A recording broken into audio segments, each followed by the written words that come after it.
మా సుబ్బుకి నాకు టీ పెట్టుకున్నాం.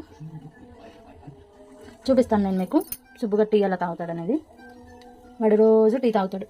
మేము ఏం తింటే అవి తింటాడు, ఏం తాగితే అవి తాగుతాడు. చూపిస్తా అది కూడా మీకు. సుబ్బుకి ఈ ప్లేట్లో వేద్దాము.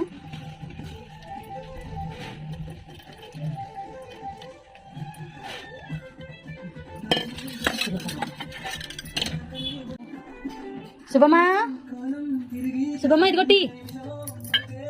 శుభు చూడండి ఎలా తాగేస్తున్నాడు. ఎంత ఫాస్ట్గా తాగుతాడో, ఎంత వేడిగా ఉన్నా సరే. టీ, పాలు, మజ్జిగ అన్నీ తాగుతాడు మా పొట్టుడు. మీ ఇంట్లో పెచ్చు కూడా ఎలాగా మీరు తినేవన్నీ తింటాయా? తాగేసి రుద్దించుకోవడానికి వచ్చాడు. రుద్దుతా ఉంటే ఎంతసేపైనా రుద్దించుకుంటాడు. రోజంతా రుద్దించుకుంటాడు. తల్లి ఇలా ఆడుకో, ఇలా ఆడుకో.